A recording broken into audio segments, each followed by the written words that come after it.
आजच्या आपल्या कार्यक्रमाचे प्रमुख अतिथी सन्माननीय चंद्रकांतदादा पाटील, त्याचबरोबर सन्माननीय मंगलप्रभाजी लोढा यांचं इथे आगमन झालंय. आपण मनापासून त्यांचं स्वागत करूयात.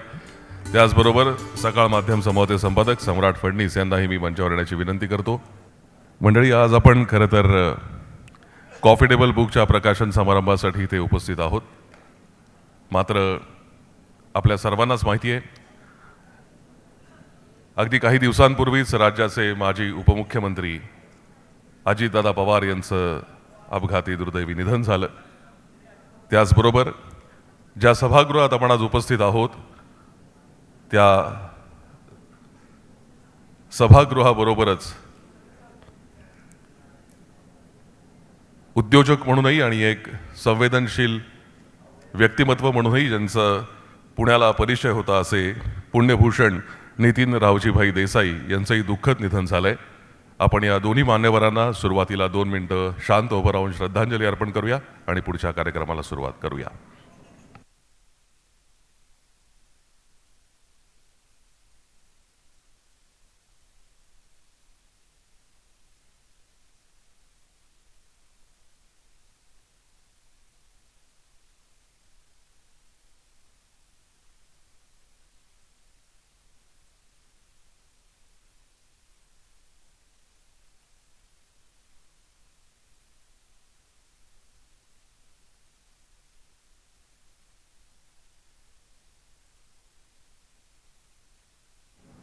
धन्यवाद.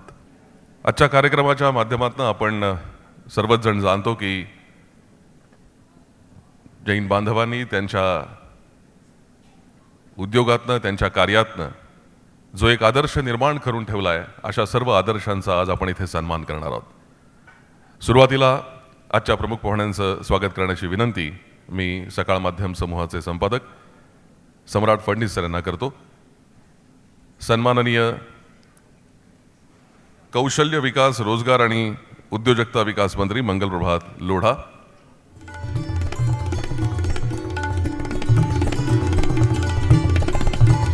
त्याचबरोबर राज्याचे उच्च आणि तंत्र शिक्षण मंत्री सन्माननीय चंद्रकांतदादा पाटील,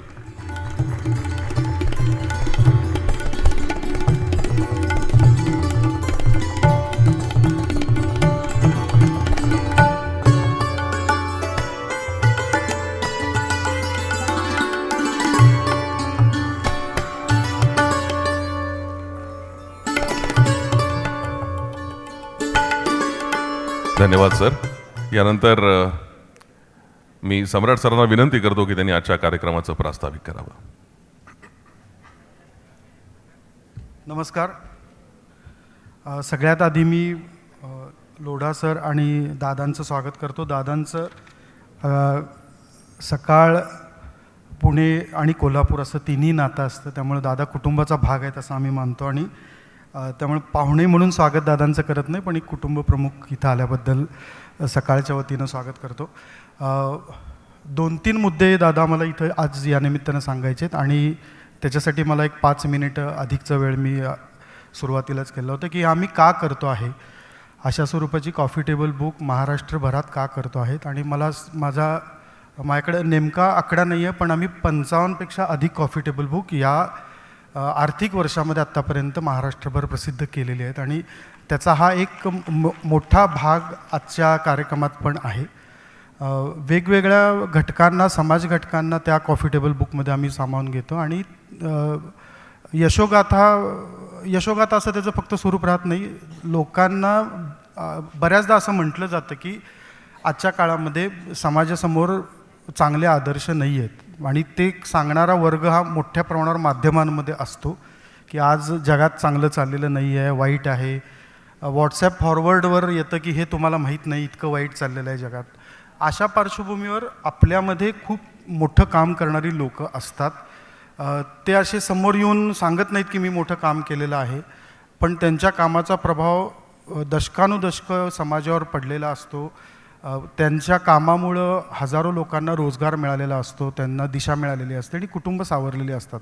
ह्या सगळ्यांना एकत्र आणायचं, यांचा वेगवेगळ्या ठिकाणी गौरव करायचा आणि सगळ्यात महत्त्वाचं म्हणजे याचं डॉक्युमेंटेशन करायचं. आपण महाराष्ट्र अशा महाराष्ट्रच नव्हे, भारतामध्ये डॉक्युमेंटेशनच्या बाबतीत प्रचंड मागासले पण आहे. आपल्याला आपल्या समाजपुरुषांच्या जयंत्या आणि पुण्यतिथ्यांच्या तारखा ठरवायला 100 वर्षे लागली. त्याच्यावरनं वाद झाले आणि मग आपण कळालं की हा या तारखेला आहे, हा या तारखेला आहे. याचं कारण आपण डॉक्युमेंटेशनच्या बाबतीत खूप मागं असतो. आणि सकाळ म्हणून आम्ही ज्यावेळी जगभरात वेगवेगळ्या कार्यक्रमांना जातो, वेगवेगळ्या ठिकाणी सहभाग आमचा नोंदवतो, त्यावेळी असं लक्षात येतं की जग, विशेषतः ज्यांचा आपण बऱ्याच कारणांसाठी आदर्श मानतो शिक्षणापासून सगळ्या, ते युरोपियन असतील, अमेरिकन असतील, इथं डॉक्युमेंटेशन खूप चांगलं केलेलं असतं.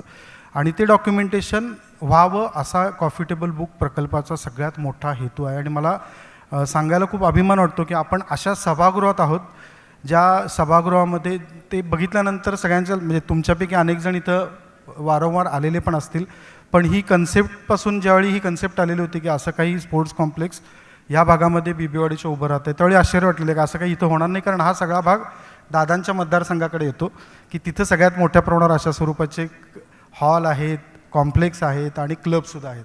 पण खूप सुंदर कॉम्प्लेक्स इथं उभं केलं, स्पोर्ट्स कॉम्प्लेक्स. हे काही एका व्यक्तीनं उभं केलं असं नाही, जयराज कॉम्प्लेक्स नाव असेल व्यक्तीचं नाही, तर ज्या समाजानं इतक्या मोठ्या प्रमाणात कॉन्ट्रीब्युशन घालून उभं केलं, त्या समाजाचा ओव्हरऑल गेले वर्षभर आम्ही याच्यावर काम करतो. आपण डॉक्युमेंटेशन कधी केलं आहे का आम्ही काढलं तर केलेलं नव्हतं. त्यामुळं त्या निमित्तानं जैन समाजाचं महाराष्ट्रातलं डॉक्युमेंटेशन आम्ही हाती घेतलं आणि वेगवेगळ्या ठिकाणी असा कार्यक्रम करतो.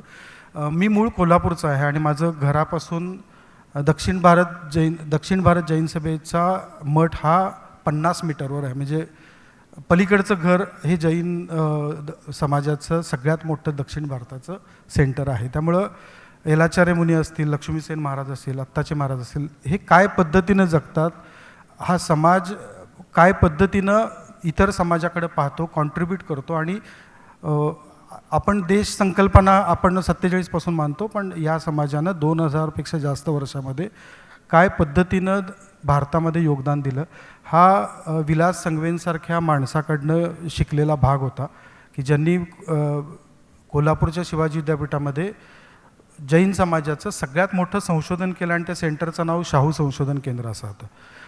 म्हणजे किती प्रकारे वेगवेगळ्या पद्धतीनं समाजाला कॉन्ट्रीब्यूट करू शकतो हे त्यांच्या कामातनं दाखवून दिलेलं होतं. तसंच गुंडे सर होते, धनंजय गुंडे सर, दादांनाही माहिती आहेत.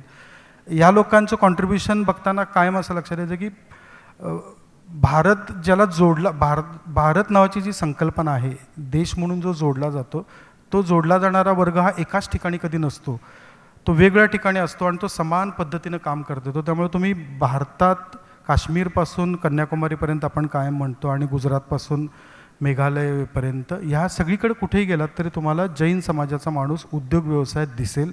आणि मला कायम असं वाटत राहिलं या कॉफी टेबल बुकच्या निमित्तानं काम करताना सुद्धा की हे सगळं जोडायचं भारत देश काम आहे, ह्या समाजानं केलं. आणि त्याबद्दल म्हणजे मी फक्त सकाळ म्हणून नव्हे तर आपण सगळ्यांनी एकमेकांचं कौतुक केलं पाहिजे की आपण इतक्या मोठ्या प्रमाणावर काम करतो आणि आपल्यालाच ते माहिती नसतं.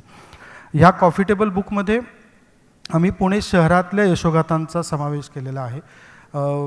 मला सांगायला खूप आनंद होतो की यातल्या प्रत्येकाची नावं पुण्याला माहिती आहेत, पण त्यांनी काय संघर्षातनं यश मिळवलं ह्याची खूप कमी लोकांना कल्पना आहे. त्यामुळं ज्यावेळी माझे सहकारी प्रवीण यावर काम करत होते आणि ते नाव घेऊन यायचे, नाव माहिती आहे, पण मग आसपासच्या बरेच जे पत्रकारितेत आहेत, माध्यमांमध्ये खूप वर्ष काम करतात, अशा लोकांना मी विचारायचं की तुम्हाला ही व्यक्ती माहिती आहे का? तर 100% माहिती आहे, पण तो तिथंपर्यंत कसं पोहोचला याचं नाव एक माहिती आहे का? तर अजिबात नाही. व आता हा ह्या समाजातल्या या व्यक्तींचा मोठेपणा पण आहे की त्यांनी कधी त्यांचा संघर्ष जाहीरपणानं सांगितला नाही, पण मला असं वाटतं की असा संघर्ष आपण आवर्जून सांगितला पाहिजे. तुम्ही इथं पोचता ते काही एका रात्रीत पोचलेलं नसता, तुम्ही इथं 30, 40, 50 वर्षाहून अधिक काळ अनेक लोकांचे त्यामध्ये जे डॉक्युमेंटेशन आहे त्यांची तिसरी पिढी काम करते आहे आणि मग उभा राहतो एखादा व्यवसाय, एखादा उद्योग, ज्यांचं मगाशी आपण अगदी सुरुवातीला श्रद्धांजली वाहिली. त्या देसाई सरांचा आणि माझा संबंध हा फक्त प्रतापराव पवार सरांमुळे होता. त्यांचे ते खूप जिवलग मित्र होते आणि त्यांच्याबद्दल ते अनेकदा सांगायचे. देसाई ब्रदर्स हे एक उदाहरण म्हणून मी नाव घेतो फक्त, ज्या पद्धतीनं 100 वर्षाहून अधिक काळ एक उभे राहिले, त्यातून ते नाव आज तयार झालं असतं. आणि हे सकाळ म्हणून आम्ही वेगळ्या प्रकारचं जर्नलिझम गेल्या 2 दशकाहून अधिक काळ स्वीकारलेलं आहे. हे जर्नलिझम ब्रेकिंग न्यूजचं अजिबात नाही आहे. हे तुम्हाला पटकन ओरडाआरडा करून तुम्ही आमच्याकडे पहा म्हणून टी व्हीवर आमचा पत्रकार ओरडतोय असंही नाही आहे. किंवा तुम्हाला एखादा व्हॉट्सॲप मेसेज पाठवून की हे तुम्ही वाचले का, असं जगात चाललेलं आहे आणि हे तुम्हाला सांगितलेलं नाही आहे, असा कुठला तरी सेन्सेशनल मेसेज पाठवून आमच्याकडं आकर्षित करावा असाही हा प्रयत्न नाही आहे. पण आम्ही एक ठाम पद्धतीची पत्रकारिता घेऊन चाललेलो आहोत, ज्याच्यामध्ये आम्ही आज जे काम करू, आज जे लिहू, आज जे टी व्हीवर दाखवू, आमच्या वेबसाईटवर अपलोड करू, ते पुढचे 20, 25, 50 वर्ष जरी आम्हाला विचारले की हे तुम्ही का केलं, तरी त्याचं आमच्याकडे कारण पाहिजे. ते असं फक्त नको की आज ब्रेकिंग न्यूज होती म्हणून आम्ही ते दाखवलं आणि पुढं गेलो. त्यामुळं आम्ही अशी एक एक व्यक्ती, एक एक संस्था महाराष्ट्राच्या कानाकोपऱ्यामध्ये जाऊन निवडतो, बघतो की ज्यांच्या कामाचा उपयोग समाजाला पुढचे 20, 50, 40 वर्ष होत राहील आणि मग त्यांचं डॉक्युमेंटेशन आम्ही आमच्या माध्यमातून करतो. मला इथं दोन्ही मंत्री आहेत आणि मला सांगायला खूप आनंद होईल, हे दोघंही जिथं नव्हते तिथं मी गेल्या 3 आठवड्यांपूर्वी सकाळच्या वतीनं आम्ही 115 लोक महाराष्ट्रातले घेऊन गेलेलो होतो दावोसमध्ये. आणि दावोसची आर्थिक परिषद, जागतिक आर्थिक परिषद होते, तिथली चर्चा महाराष्ट्रभर राजकीय होत राहते. आम्ही राजकीय चर्चेच्या मागं जायचा निर्णय गेल्या वर्षी घेतला आणि देवेंद्रजींनी त्याला मार्गदर्शन केलं की ही काय पद्धतीनं तुम्ही तिथं आलं पाहिजे आणि बघितलं पाहिजे. आणि तिथं गेल्यानंतर असं लक्षात येतं की स्वित्झर्लंड हे फक्त दिलवाले दुल्हनिया ले जाएंगे पिक्चरमध्ये दाखवतात तसं नाही, किंवा स्विस बँकेमध्ये पैसा ठेवला आहे म्हणून सांगतात तसंही नाही आहे.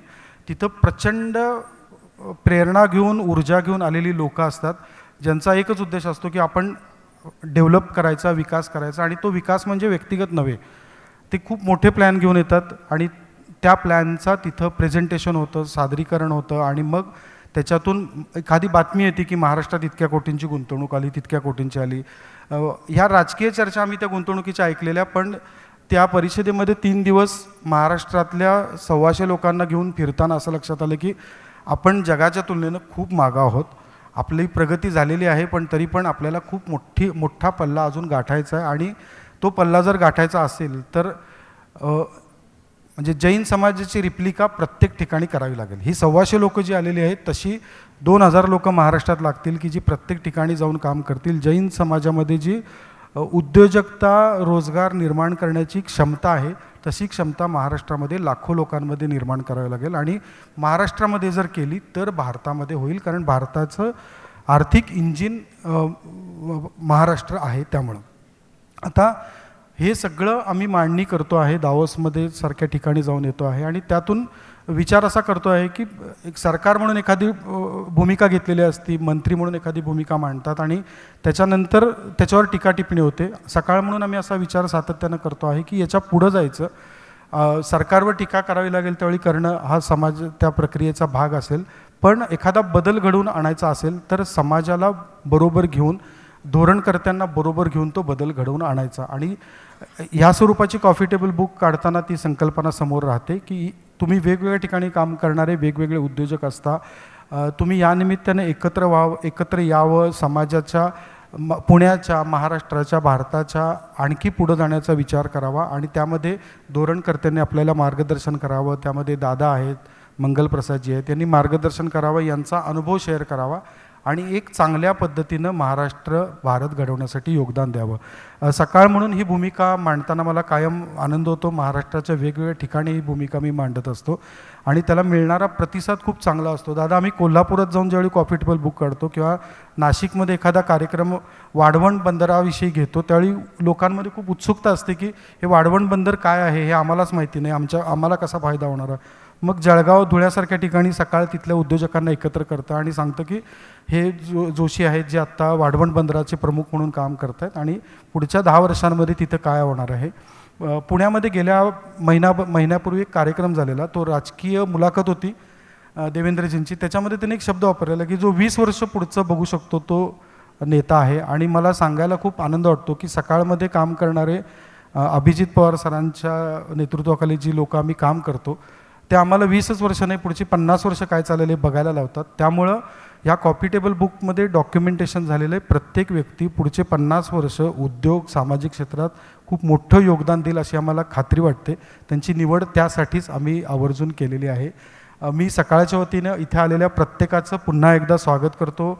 विशेषतः दोन्ही मंत्र्यांचं स्वागत करतो की त्यांनी वेळ दिला या कार्यक्रमाला यायला, आणि या पुस्तकामध्ये समाविष्ट झालेल्या प्रत्येकाला, त्याच्या कुटुंबियाला शुभेच्छा देतो. विशेषतः त्यांच्या घरातल्या कुटुंबाच्या इतर सदस्यांना, कारण तुम्ही केलेला सॅक्रिफाईस, तुम्ही केलेला त्याग हा आज त्या व्यक्ती, त्या संस्था मोठ्या होण्यासाठी कारणीभूत ठरल्यात. पुन्हा एकदा मी स्वागत करतो आणि थांबतो. धन्यवाद.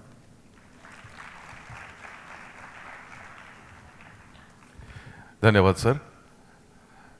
ज्याप्रमाणे आता सम्राट सरांनी उल्लेख केला की आपला संघर्ष ज्या कॉफी टेबल बुकमधून आता सगळ्यांसमोर येणार आहे, त्या कॉफी टेबल बुकचं आपण प्रकाशन करणार आहोत. मी मान्यवरांना विनंती करतो की या कॉफी टेबल बुकचं आपण प्रकाशन करावं.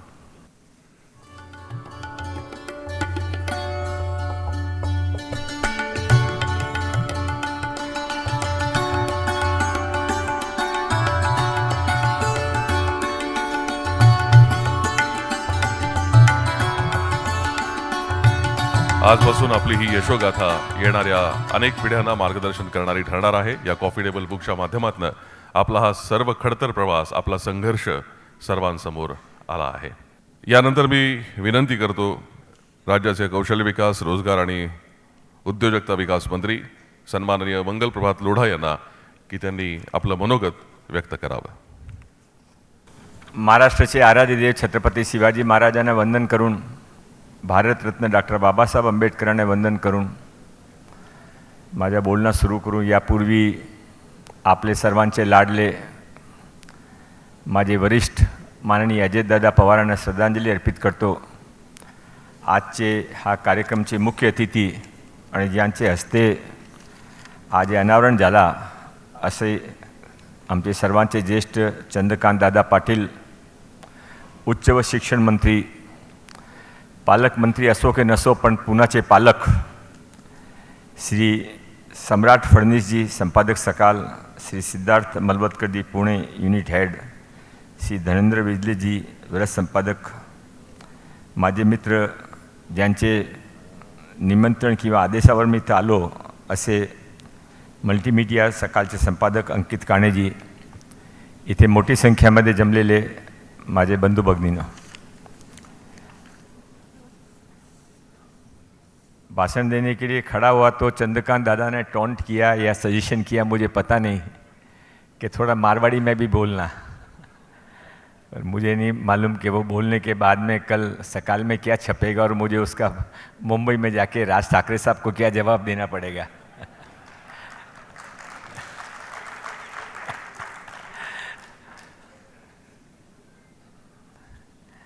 सकाल के किसी भी कार्यक्रम में आने का आनंद आता है.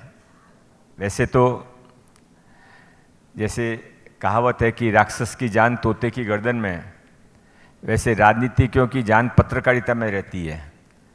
पर सकाल कभी उसका यूज़ और मिसयूज़ नहीं करता है, सबको जिंदा रहने देता है और इसीलिए हंसते खेलते आते हैं, निमंत्रण का इंतजार करते हैं.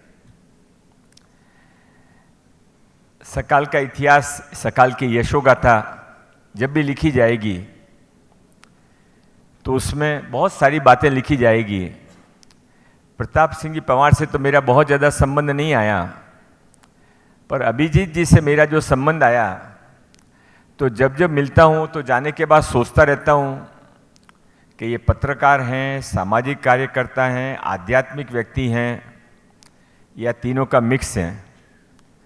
पर समझ में यही आता है कि जो कुछ भी हैं बहुत अच्छे इंसान हैं और इसके लिए उन्होंने अपने जीवन के अंदर पत्रकारिता के अलावा शायद ज़्यादा काम समाज के लिए पत्रकारिता के अलावा किया है. फिर उनके धार्मिक कार्यक्रम हो, उनकी धर्म के प्रति आस्था हो, उन्होंने जो यहाँ पर बच्चों के लिए जो कार्यक्रम किए, मैं बहुत डिटेल में नहीं जाना चाहता हूँ. मुझे शायद लगता है मुझे आपको उनसे मेरे से ज़्यादा उनके बारे में पता है. और इसलिए जैन समाज के ऊपर यशोगाथा यह एक स्वाभाविक कार्यक्रम था जो पूना के अंदर होना था, क्योंकि महाराष्ट्र में जैन समाज के जितने लोग भी हैं उसमें कोई 5, 7, 10 पीढ़ी से आने वाले लोग हैं तो वो पूना की और पश्चिम महाराष्ट्र के अंदर है। यहाँ कई लोग ऐसे होंगे जो कि 300 साल 350 साल पहले महाराष्ट्र में आके रहने लगे, तब कोई कितनी भी कोशिश कर ले तो उनको दूध और शक्कर की तरह अलग नहीं पार कर पाएगा कि वो महाराष्ट्रियन है कि जैन है, राजस्थानी है कि गुजराती हैं। वो हम सब यहाँ पर दादा महाराष्ट्रियन ही हैं, और आने के बाद में हम दूध शक्कर की तरह घुलकर समाज के लिए उतना ही काम करते हैं जितना स्वयं के लिए सोचते हैं। बल्कि आपको ये सुनकर बहुत अच्छा लगेगा कि ये जो सारे बैठे हैं, इनके गांव चाहे कहीं भी रहेंगे, गुजरात में रहा होगा, राजस्थान में रहा होगा, पर इन्होंने वहाँ पर जितना काम किया होगा उसका 10 टाइम ज़्यादा काम यहाँ पर महाराष्ट्र के अंदर किया है। क्योंकि समाज में सेवा करना ये इनके जीन्स के अंदर है। ये कोई संस्कार कोई सिखा नहीं सकता। ये अपना जब भी कुछ ताकत आती है, पैसे की ताकत आती है, परिवार बड़ा हो जाता है, टाइम निकलता है, तो पहला काम यही सोचता है। तब ये नहीं सोचता कि यूरोप जाकर टूर करके आएँ या कहीं पर जाकर और कोई फार्म हाउस बनाएं। तब मन में यही आता है कि इस हॉस्पिटल में कैसे मैं जुड़ूँ, इस स्कूल में कैसे अच्छा काम करूँ, नाथाश्रम में कैसे मेरा रोल करूँ। और यही हमारी यशो गाथा है। इसमें आपने सम्राट जी कुछ लोगों के बारे में आप लिख पाए होंगे, पर सच ये है कि हर व्यक्ति जो कि इस आज़ाद भारत के अंदर अपना व्यवसाय, अपनी इंडस्ट्री या अपना व्यापार खड़ा कर पाया है, तो वही अपने आप में एक यशो गाथा है। उसका कारण ये है कि 70 साल तक जितने कानून बने, उस कानूनों में नाम तो ये दिया गया कि ये बिजनेस को ईज ऑफ डूइंग बिजनेस करने के लिए, अच्छा काम करने के लिए हम ये कानून जीआर निकाल रहे हैं, पर उसका एकमात्र उद्देश्य यही होता था कि सारे व्यापारी, सारी इंडस्ट्री को रोक के कैसा रहे, जकड़ के कैसा रखा जाए। पर उसके बाद भी उससे निकलकर ये लोग इतने बड़े बन के हैं, तो ये इनकी यशो गाथा है। यदि इसको हम अलग भाषा में समझें तो जब जब सरकार व्यापारियों से पूछती है, इंडस्ट्रीज से पूछती है, यहाँ चूँकि बहुत इंडस्ट्रीज और व्यापारी बैठे हैं, इसके लिए मैं ये बात कर रहा हूँ कि भाई हम आपके लिए बहुत कुछ करना चाहते हैं, आप बताइए के लिए आपके क्या क्या करें। तो यहाँ पर यदि चंद्रकांत दादा लाइट बंद कर दी जाए और अंधेरा कर दिया जाए और फिर ये सवाल पूछा जाए, तो इधर से लेके वहाँ तक एक ही आवाज़ आ जाएगी कि आप हमारे लिए ये काम करो, कि हमारे लिए कुछ मत करो, हमारे हाल पे छोड़ दो, हम अपना खुद जी लेंगे। Least interference, that is the requirement of the business houses, that is requirement of the all the industrialist. और इसके लिए आज आपने यहाँ पर जो यशोगाथा के अंदर ये जो कार्यक्रम किया है, ये केवल व्यक्तियों का सम्मान नहीं है, ये सारे लोगों के लिए प्रेरणा है। उन सब लोगों के लिए जिनको ये यशोगाथा के पेज पलटने के बाद में समझ में आएगा कि मेरा वो मित्र का भी इसमें एक पेज होता तो कितना अच्छा रहता। और यह सब आने वाले समय के अंदर आपने जैसे अभी बताया कि एक फाइनेंशियल ईयर में आपकी ये 55वीं कॉफ़ी टेबल बुक है, तो ये भी अपना आप में एक यशोगाथा है। और आपने कभी रिकॉर्ड बनाने का कुछ फाइंड आउट किया कि नहीं किया, बाकी पता लगेगा कि आपने अनजाने के अंदर एक वर्ल्ड रिकॉर्ड कायम कर दिया कि एक साल में आपने 60-65 कॉफ़ी टेबल बुक निकाली। और कॉफ़ी टेबल बुक केवल टेबल पे नहीं रह जाती है, ये कॉफ़ी टेबल बुक लोगों के मन में जाती है। जब किसी को वीर चक्र दिया जाता है, जब किसी को किसी संस्था का अध्यक्ष बनाया जाता है, जब किसी को सम्मान के स्थान पर इस कुर्सी पर बिठाया जाता है, तो उसके बाद में उसको समझ में आता है कि मेरी जिम्मेदारी कितनी बढ़ गई। जिनका भी इसमें यशोगाथा लिखी गई है वो आने वाले समय में और ज़्यादा अच्छा तरीके से काम करेंगे और उसका क्रेडिट सकाल को जाएगा, क्योंकि सकाल ने इनको एक्नॉलेज किया। मैं चंद्रकांत दादा को यहाँ पर बोलना है, मैंने तो अंकित जी को कहा यदि मुझे पहले पता होता कि चंद्रकांत दादा आने वाले हैं तो मुझे आप बुलाते नहीं तो भी चलता। मैं तो इसीलिए आया था कि मुझे लगा कि शायद और कोई नहीं होगा, तो मुझे यहाँ पर सकाल का और मेरे सब भाइयों का सम्मान करने के लिए जाना चाहिए। सम्राट जी, मेरे बात समाप्त करने से पहले आपने अभी अपने भाषण में कहा था कि इन सब लोगों ने बहुत डिफ़िकल्टी से शून्य से इस संसार का सृजन किया है, शून्य से शिखर तक का इनका सफ़र अपने आप में सब में एक प्रेरणा है। ये आपका ऑब्जर्वेशन सच था, क्योंकि जब ये लोग गांव से आए थे तब इनके पास किसी के पास कोई जागीरदारी नहीं थी, कोई संपत्ति लेके नहीं आया था। आप ज़्यादा डिटेल में जाओगे तो कोई बोलेगा कि मेरे जब दादाजी आए थे तो वो किसी के दुकान के आगे पट के ऊपर सोते थे, कोई कहेगा कि मेरे जब भाई यहाँ पर आया था तो दुकान के ऊपर वो 2 साल 4 साल तक 2,500 रुपये के अंदर नौकरी करता रहा था। पर किसी भी कीमत पर आगे बढ़ने की इच्छा, जो मैंने नहीं पाया वो पाने की ताकत, और इसके लिए कुछ भी करने का, पर कानून की धारा में रहकर, समाज के साथ में रहकर, यह जो मन के अंदर एक आग लगती रहती है, इसी आग ने हम सबको यहाँ तक पहुँचाया है। आपने ये आज पूना तक लिमिट रख दिया है, पर कभी मुंबई के अंदर आएंगे तो मुंबई के अंदर भी आपको इसकी बहुत यशोगाथाएं मिलेंगी, जिन्होंने सबने बहुत अच्छी मेहनत करके यहाँ तक पहुँचे हैं। पूना के अंदर तो कई इतने बड़े नाम हैं जिनका केवल महाराष्ट्र में नहीं, सारे देश के अंदर जिनके बारे में चर्चा की जाती है, और जिन्होंने जो बड़े बड़े सारे काम किए हैं। अभी फिरोदिया जी आज यहाँ पर नहीं आए, पर जो उन्होंने अभी यहाँ पर एक बहुत बड़ा भवन तैयार किया है, संग्रहालय तैयार किया है, उस संग्रहालय को देखने के लिए विदेशों से भी लोग आते हैं। और हम केवल खुद ही तैयार नहीं करते हैं, खुद के नाम से भी तैयार नहीं करते हैं, ये लोग जहाँ भी कुछ अच्छा काम हो रहा है वहाँ कंट्रीब्यूशन करते हैं। पुणे एक बार उन सब को जिनका इस यशो गाथा के अंदर एक गाथा लिखी हुई है इस कॉफ़ी टेबल बुक के अंदर, उनको बहुत बहुत बधाइयाँ, और सकाल को इस बात के लिए बहुत बहुत धन्यवाद कि उन्होंने जैन समाज के लोगों का सम्मान किया। व्यापारियों का सम्मान करना एक तरह से बहुत अच्छी बात है, पर दूसरी तरफ से उसके बारे में काफ़ी कुछ टीका टिप्पणी का भी चांस रहता है। पर आपको मालूम था कि दे डिज़र्व इट, इसके लिए आपने कॉफ़ी टेबल बुक निकाली और ओनली फॉर जैन समाज निकाली। मैं समाज की तरफ से भी आपको बहुत बहुत धन्यवाद देना चाहता हूँ, और आपके इस काम से हम सबको बहुत बहुत प्रेरणा मिलेगी। धन्यवाद। जय जिनेंद्र।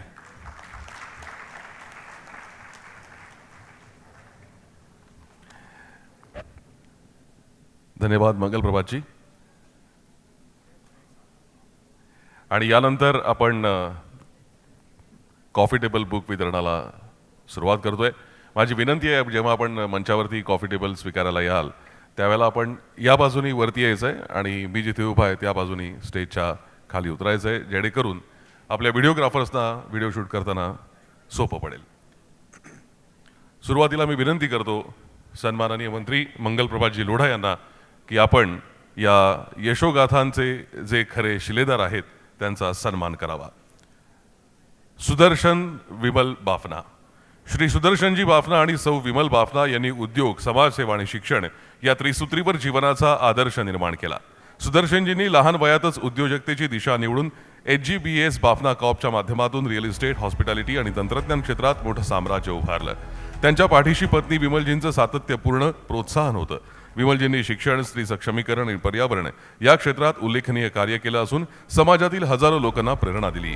बाफना दाम्पत्यानं व्यवसायासोबतच सेवाभावाचा आदर्श उभा करून समाजाला नवीन दिशा देण्याचं काम केलंय.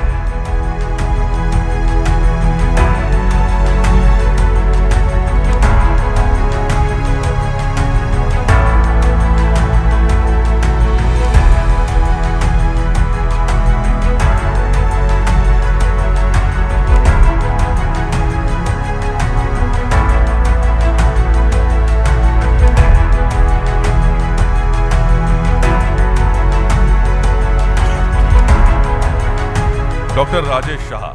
जैन समाज यशोगाथा या कॉफी टेबल बुकच्या प्रकाशन कार्यक्रमाला राजेश शहा आणि त्यांच्या संपूर्ण टीमकडून विशेष सहकार्य लाभलंय. पुण्याच्या शुक्रवार पेठेतील एका छोट्याशा दुकानातून जयराज ग्रुपचा प्रवास सुरू झाला आणि आज तो जगभर पोहोचलाय. प्रामाणिकपणा, गुणवत्ता आणि ग्राहकांचा विश्वास या 3 आधारस्तंभांवर उभारलेला जयराज ग्रुप हा केवळ व्यवसाय नसून प्रेरणेचा दीपस्तंभ आहे. राजेश हिरालाल शहा यांनी चिकाटी, मेहनत आणि धैर्याच्या बळावर तांदळाच्या व्यवसायाला आंतरराष्ट्रीय स्तरावर नेलं. त्यांच्या पावलावर पाऊल ठेवत मुलगा धवल शहा यांनी जयराज बासमती हा स्वतःचा ब्रँड निर्माण करून तो जागतिक स्तरावर पोहोचवला. व्यवसायाबरोबरच समाजसेवा, शैक्षणिक कार्य आणि आरोग्य सेवेचा सेतू बांधून त्यांनी मानवी मूल्यांची जोपासना केली आहे.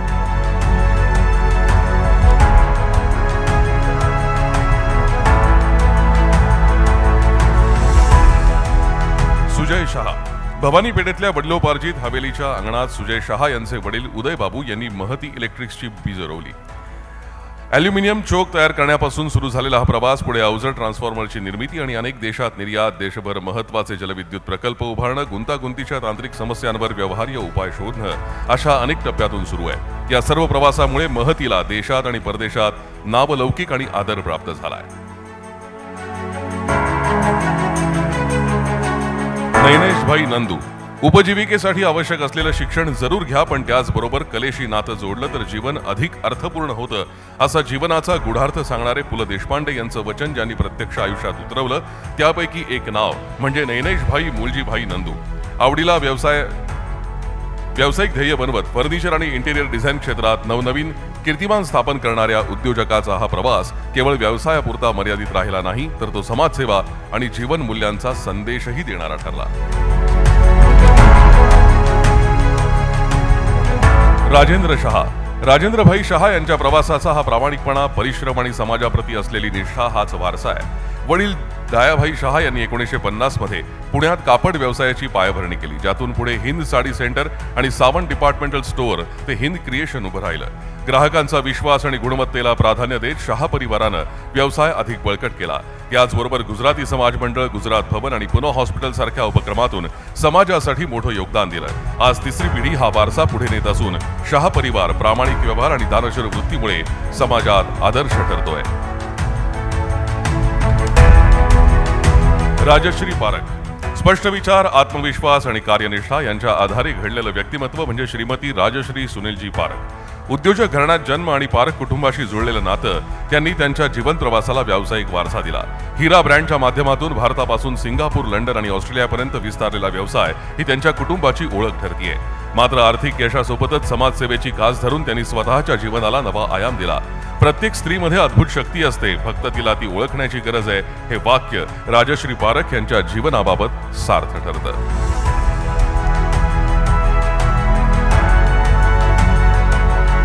श्री राजेंद्रजी बाठिया. साध्या जैन कुटुंबातून आलेले आणि दी पुना मर्चंट्स चेंबरचे माजी अध्यक्ष राजेंद्रजी बाठिया हे यशस्वी उद्योजक, सामाजिक कार्यकर्ते आणि धार्मिक उपक्रमांचे प्रेरणादायी व्यक्तिमत्व आहेत. अवघ्या 16व्या वर्षी बंगळुरूमध्ये कपड्यांच्या व्यवसायातून त्यांनी व्यापारी कारकिर्दीला सुरुवात केली.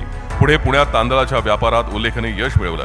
चेंबरच्या अध्यक्षपदापासून ते कॉन्फेडरेशन ऑफ ऑल इंडिया ट्रेडर्सच्या महाराष्ट्राचं चेअरमन पदापर्यंतचा त्यांचा प्रवास संघर्षमय पण यशस्वी होता. जितो फूड बँक, पावापुरी जलमंदिर यासारख्या सामाजिक धार्मिक कार्यांद्वारे त्यांनी समाजासाठी आदर्श निर्माण केला. विजय भंडारी. कष्ट, प्रामाणिकपणा आणि जिद्द यांच्या बळावर यशस्वी उद्योगपती, सामाजिक कार्यकर्ते आणि प्रेरणादायी व्यक्तिमत्व म्हणून नावारूपाला आलेले विजयजी भंडारी आजच्या तरुण पिढीसाठी आदर्श आहेत. मध्यमवर्गीय कुटुंबातून सुरू झालेला त्यांचा प्रवास विविध व्यवसाय, सामाजिक संस्था आणि चॅरिटेबल ट्रस्टच्या माध्यमातून हजारो लोकांच्या जीवनात सकारात्मक बदल घडवणारा ठरलाय. धर्म, समाजसेवा आणि व्यावसायिक प्रगती यांचा समतोल साधणारं त्यांचं कार्य समाजाला नवी दिशा देत आहे. अजित बोरा. व्यवसायातील सातत्य, मेहनत आणि दूरदृष्टी यांच्या बळावर बोरा कुटुंबानं एक छोटासा रेवडी कारखाना आणि किराणा दुकानापासून सुरुवात करून आज जागतिक पातळीवर Kanhaiyalal and company, Bora agritech, Bora foods private limited या नावानं आपली वेगळी ओळख निर्माण केली आहे. भारतातील तीळ निर्यात क्षेत्रात अव्वल राहून त्यांनी नवा इतिहास घडवला. आज जगभरातील 26 देशांमध्ये तिळाची निर्यात करणारी कंपनी म्हणून बोरा ग्रुपचा गौरव केला जातो. इंद्रकुमारजी छाजेड. मनोजजी छाजेड. सिद्धी ग्रुप या प्रतिष्ठित संस्थेचे संस्थापक आणि व्यवस्थापकीय संचालक श्री मनोजजी छाजेड हे उद्योजकता, प्रामाणिकपणा आणि सामाजिक बांधिलकी यांचं उत्कृष्ट उदाहरण आहेत. व्यवसायात नव्या संधी निर्माण करणं, समाजहितासाठी उपक्रम राबवणं आणि पुढील पिढीला जागतिक स्तरावर घडवणं या तिन्ही क्षेत्रात त्यांनी आपली भक्कम छाप उमटवली आहे. अहमदनगर जिल्ह्यातून सुरू झालेला प्रवास आज पुणे आणि मुंबईसारख्या महानगरांपर्यंत पोहोचलाय. राज्यातील या 3 महत्त्वाच्या ठिकाणी टिळक रस्ता पुणे, बीकेसी मुंबई आणि स्कायब्रिज अहमदनगर सिद्धी ग्रुपची कार्यालय कार्यरत आहेत. राहुल आणि राखी छाजेड. अमेरिकेच्या संधीसृष्टीला नाकारून मातृभूमीत उद्योगाचं स्वप्न साकार करणारा एक ध्येयवेडा अभियंता म्हणजे राहुल चंद्रकांत छाजेड. ओहोया विद्यापीठात उच्च शिक्षण घेतल्यानंतर त्यांनी सुखसोयींनी भरलेलं जीवन न निवडता मेक इन इंडियाच्या संकल्पनेला वास्तवात उतरवण्याचा निर्धार केला. हातात तांत्रिक ज्ञान, मनात देशप्रेम आणि पाठीशी कुटुंबाचा विश्वास घेऊन उभं राहिलं. Rahul engineering global private limited. आज त्यांच्या निर्मितीची छाप भारताशिवाय America, Germany, England, Israel, Oman, Saudi Arabia अशी जगभरात पसरली आहे.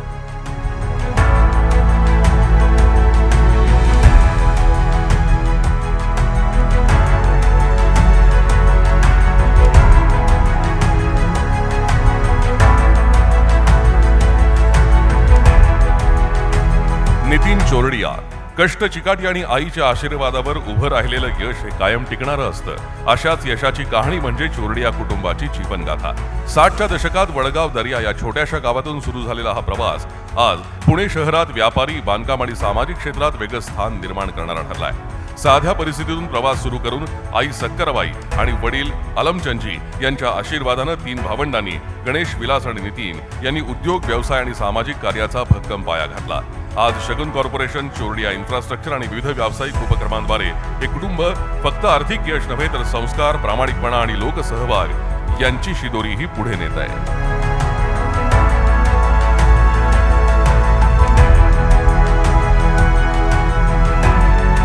राजकुमार चोरडिया. राजकुमार चोरडिया यांचा जीवन प्रवास हा खऱ्या अर्थानं प्रेरणादायी आहे. लहानशा कुटुंब व्यवसायाला आधुनिक तंत्रज्ञान, संशोधन आणि जागतिक दर्जा देऊन त्यांनी प्रवीण मसालेवाले या ब्रँडला आंतरराष्ट्रीय कीर्ती मिळवून दिली. काही कारणास्तव आज ते उपस्थित राहू शकले नाहीयेत. प्राध्यापक डॉक्टर संजय शीतल कुमार दोशी. साध्या घरातून प्रचंड जिद्दीनं उभारी घेतलेले शीतलकुमार अभयकुमार दोशी हे आज उद्योग विश्वातलं एक आदर्शवत व्यक्तिमत्व मानलं जातं. लहानपणी वीज नसताना कंदिलाच्या उजेडात आईकडून घेतलेले धडे, मामांचं प्रोत्साहन आणि स्वतःची चिकाटी यांनी त्यांच्या आयुष्याला दिशा दिली. अभ्यासात मागे पडणाऱ्या या मुलानं इंजिनिअरिंग पूर्ण करून व्यवसाय क्षेत्रात आपलं वेगळं स्थान निर्माण केलंय. संघर्षातून पुढे जाताना त्यांनी ग्राहकांचा विश्वास, गुणवत्तेची हमी आणि वेळेचं काटेकोर पालन यावर भर दिला.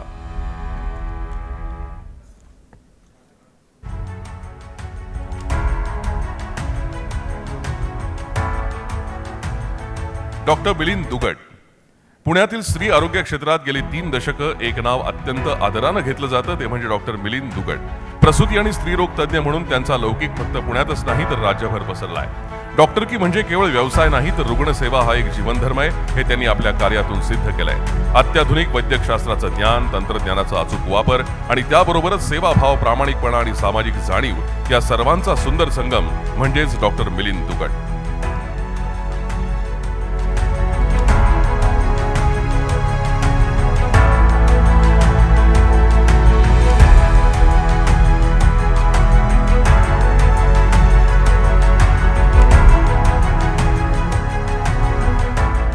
माणिक दुगड. माणिक दुगड यांचा जीवन प्रवास हा व्यापारी यश, धार्मिक श्रद्धा आणि सामाजिक सेवा यावर आधारलेला आहे. धार्मिक संस्कारांच्या वातावरणात वाढलेला आहे.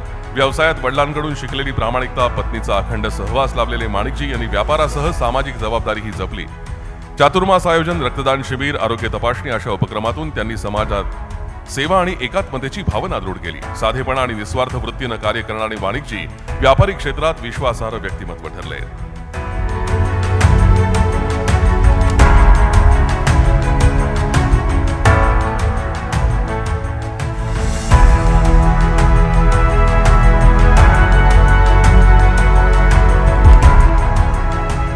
ॲडव्होकेट रवींद्र हिरालाल दुगड. पुण्यातील बांधकाम, रिअल इस्टेट, उद्योग आणि सामाजिक कार्यातून आपला ठसा उमटवणारं नाव म्हणजे ॲडव्होकेट रवींद्र हिरालाल दुगड. 3 दशकांहून अधिक काळ रिअल इस्टेट क्षेत्रात कार्यरत राहून त्यांनी प्रचंड अनुभव मिळवला. मात्र त्यांचं व्यक्तिमत्व केवळ व्यावसायिक यशापुरतं मर्यादित नाही तर समाजकारण, धार्मिक कार्य, आरोग्य सेवा आणि शैक्षणिक मदतीतून त्यांनी वेगळीच ओळख निर्माण केली आहे. समाजाच्या हितासाठी आणि वंचित घटकांच्या उन्नतीसाठी ते नेहमीच सक्रिय असतात.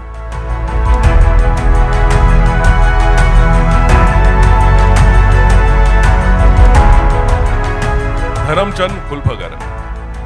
व्यावसायिक यशाची शिखरं गाठत असताना ज्या समाजाच्या बळावर आपण व्यावसायिक प्रगती साधली त्या समाजाला कधीही विसरायचं नाही. समाजाची जाण ठेवून, सामाजिक बांधिलकी मानून व्यवसायातील काही वाटा समाजासाठी खर्च करायचा ही वडिलांची शिकवण शिरसावंदे मानून धरमचंद भवरीलाल फुलफगर यांनी सराफी व्यवसायासारख्या जोखमीच्या व्यवसायात स्वतःचं नाव कमावलंय. त्यांच्या पावलावर पाऊल ठेवत त्यांचा शब्द प्रमाण म्हणून त्यांची मुलं महेंद्र हे बांधकाम व्यवसायात तर देवेंद्र सराफी व्यवसायात यशाची नवनवीन शिखर पादाक्रांत करताना आणि आपापल्या क्षेत्रात उच्च स्थान प्राप्त करताना दिसतात. त्याचबरोबर धरमचंदजी नुकतेच शिरूर शिक्षण प्रसारक मंडळाचे अध्यक्ष म्हणूनही निवडून आले.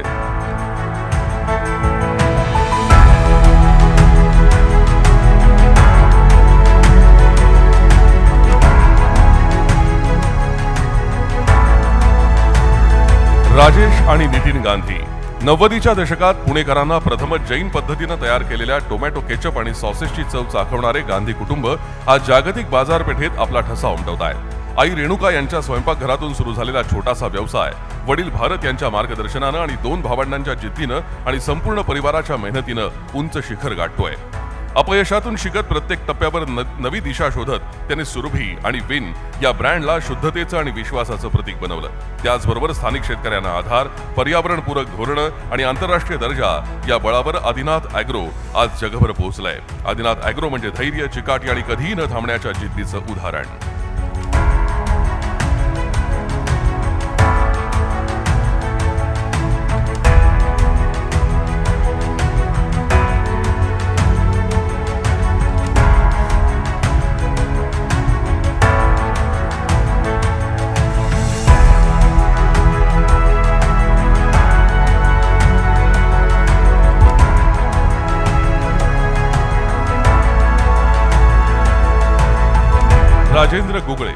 राजेंद्र गुगळे यांनी दी पुना मर्चंट्स चेंबरमधून समाजकार्याचा नवा अध्याय सुरू केला. धान्य, गुळाच्या पारंपरिक व्यवसायातून मिरची व्यापाराकडे वळलेला त्यांचा प्रवास आव्हानात्मक होता. त्यांनी कष्ट, चिकाटी आणि दूरदृष्टीच्या जोरावर गेली 28 वर्ष यशस्वी कामगिरी केली आहे. समाजासाठी सतत कार्यरत राहण्याची जाणीव त्यांनी चेंबरमुळे जोपासली. व्हॅटमुक्त लढ्यापासून ते कॉमर्स कट्टा आणि विद्यार्थ्यांसाठी इंटर्नशिप पर्यंत अनेक उपक्रमातून त्यांनी आपल्या समाजसेवेचा वेगळा ठसा उमटवला आहे. योगगुरू राखी गुळे यांच्या आयुष्याचा सुवर्ण प्रवास हा योग साधना, समर्पण आणि सेवाभाव याचा जणू जिवंत दस्तऐवज. साध्या कुटुंबातून आलेल्या राखीजींनी सुरुवातीला केवळ आरोग्यासाठी योगाचा स्वीकार केला. मात्र हाच अभ्यास पुढे त्यांचा जीवन मार्ग ठरला. सततच्या साधनेतून त्यांनी शरीर, मन आणि आत्म्याचं संतुलन साधत हजारो लोकांना आरोग्यदायी जीवनशैलीची गोडी लावली. पुण्यातल्या वेदब्रह्म योग क्लासेस पासून ते राष्ट्रीय आंतरराष्ट्रीय स्पर्धातील सुवर्ण यशापर्यंतचा त्यांचा प्रवास नक्कीच प्रेरणा देणार आहे.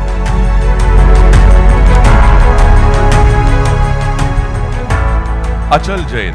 गेल्या 7 दशकात पुण्यातील जैन समाजात श्री अचल जैन यांचं स्थान आढळलंय. सामाजिक कार्यासाठी संपत्तीचा उपयोग आणि माणसांशी नाळ जोडण्याची त्यांच्याकडे विलक्षण कला आहे. यामुळे ते लोकप्रिय झालेत. विविध पंथांना एकत्र आणणारा, संकटात धावून जाणारा, प्रसंगी धर्मापेक्षा माणुसकीला प्राधान्य देणारा व्यक्ती म्हणजे अचल जैन. मिश्किल वक्तृत्व, अनिष्ट प्रथांवर निर्भीड टीका आणि तरुणांशी सहज मैत्री ही त्यांची हातोटी आहे. मंदिरांची निर्मिती, दीक्षा समारंभ, विवाह कार्य, चातुर्मास, नैसर्गिक आपत्तीच्या वेळेस समाजाला सोबत घेऊन मदत कार्य अशा सगळ्याच विषयात ते आघाडीवर असतात.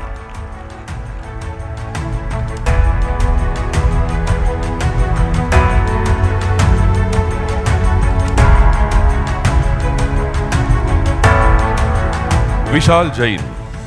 रिअल इस्टेटच्या स्पर्धेच्या जगात काही नावं अशी आहेत ज्यांनी केवळ इमारती उभ्या केल्या नाहीत, तर प्रत्येक वीट आणि सिमेंटच्या कणात हजारो स्वप्न मिसळली. एका छोट्याशा कंत्राटदारीच्या व्यवसायातून सुरू झालेला त्यांचा प्रवास आज अनेक कुटुंबांच्या आनंदाचं आणि सुरक्षिततेचं प्रतीक बनला आहे. जेव्हा एखादं कुटुंब आपल्या हक्काच्या घरात पाऊल टाकतं तेव्हा त्यांच्या डोळ्यात दिसणारा आनंद, त्यांच्या चेहऱ्यावर फुलणारं समाधान हेच राणावत ग्रुपच्या यशाचं खरं माप आहे. दीपचंद कटारिया. राजस्थानमधील थार वाळवंटाच्या सुवर्ण वाळूनं अनेक मजबूत आणि यशस्वी कथा लिहिल्या आहेत आणि त्यापैकीच एक कथा आहे कटारिया कुटुंबाची, ज्यांचा वारसा मूल्यांनी आणि परंपरेनं समृद्ध आहे. पुण्यातील औद्योगिक क्षेत्रात कटारिया हे नाव आज प्रामाणिकपणा, चिकाटी, नवोपक्रम निर्मिती आणि समाजसेवा यांचं दुसरं नाव आहे. राजस्थानच्या धानसा या छोट्याशा गावातून पुण्यात स्थायिक झालेल्या या कुटुंबानं कठीण परिस्थितीतून मार्ग काढत व्यवसाय, समाज आणि धर्म या तिन्ही क्षेत्रात नावलौकिक मिळवला आहे. श्री सोनराज कटारिया यांनी सुरू केलेला संघर्षमय प्रवास आज एक मजबूत औद्योगिक समूह, सामाजिक संस्थांशी जोडलेलं कार्य आणि शेकडो कुटुंबांना रोजगार देणारं साम्राज्य म्हणून विकसित झालंय. लखीचंद खिमसरा. साध्या घरातून आलेले लखीचंदजी यांनी व्यवसाय आणि समाजसेवा या दोन्ही क्षेत्रात आदर्श निर्माण केला. शालेय मित्र धनंजय चव्हाण यांच्यासोबत सुरू केलेल्या खिमसरा चव्हाण फर्मद्वारे त्यांनी पिंपरी चिंचवड ते पुणे शहरात हजारो कुटुंबांच्या घराचं स्वप्न साकारलं. प्रामाणिकतेला अधिष्ठान मानणाऱ्या या प्रवासामुळे त्यांना समाजकार्यासाठीही वेळ देता आला. आनंद प्रतिष्ठान, महावीर प्रतिष्ठान, पुना हॉस्पिटल अशा संस्थांमधून त्यांनी शिक्षण, आरोग्य आणि सेवाभावी उपक्रमांना चालना दिली.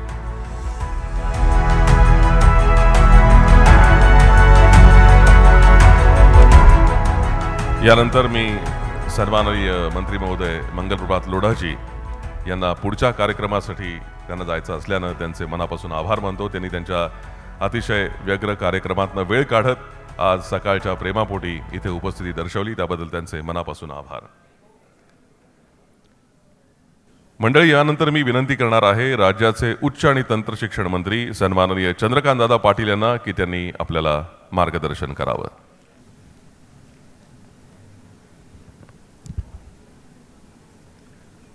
सकाळ माध्यम समूहाच्या वतीने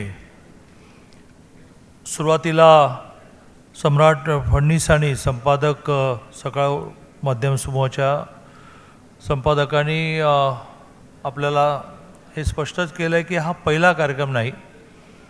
या वर्षभरामध्ये त्यांनी असं ठरवलं की समाजाच्या विविध क्षेत्रामध्ये काम करणारी जी मान्यवर आहेत ते काम करत असताना पब्लिसिटी, प्रसिद्धी याची कधी अपेक्षा ठेवत नाहीत आणि मग त्यांचं काम संपूर्ण समाजासमोर येत नाही. आणि त्यामुळे त्यांनी हा एक उपक्रम सुरू केला की वेगवेगळ्या व्यक्तींची किंवा व्यक्तिसमूहांची अशा प्रकारची कॉफी टेबल बुक तयार करायची. ह्या त्यांच्या वर्षभरातल्या प्रयत्नातला सगळ्यात मोठा प्रयत्न हा आहे की त्यांनी जैन समाजातल्या, आत्ता आपण पाहिलं की व्हरायटी, मग कोणी चांगला बिल्डर आहे, कोणी चांगला वकील आहे, कोणी चांगला डॉक्टर आहे, कोणी युनिक प्रॉडक्ट डेव्हलप केला आहे, पण जे केलं आहे त्याच्यामध्ये यश मिळवलं आहे. आणि यशाच्या बरोबरीने, पैसे कमवण्याच्या बरोबरीने ज्यांनी सामाजिक बांधिलकी मांडली, सोशल कमिटमेंट मांडली, अशा अनेकांचं मिळून कॉफी टेबल बुक करण्याचा प्रयत्न केला. हा मोठा एक्झरसाईज आहे, कारण एकावर करायचं असेल तर त्याच्या सगळ्या पैलूंची माहिती घेता येते, पण इतक्या जणांचा बायोडाटा गोळा करणं नुसता कागदावरचा बायोडाटा नाही, तर लोकांमधून त्यांच्याबद्दलच्या प्रतिक्रिया घेणं, नाही तर एखादं नाव चुकीचं पण येऊ शकतं. असा एक मोठा प्रयत्न त्यांनी केला आणि जैन समाज यशोगाथा या नावाने कॉफी टेबल बुक जे आज पब्लिश होत आहे त्याला व्यासपीठावर राज्याचे कौशल्य विकास मंत्री मंगलप्रभात लोढाजी होते, पण त्यांना मुंबईला एका कार्यक्रमात पोचायचं असल्यामुळे त्यांनी आपल्या सगळ्यांची परवानगी घेतली.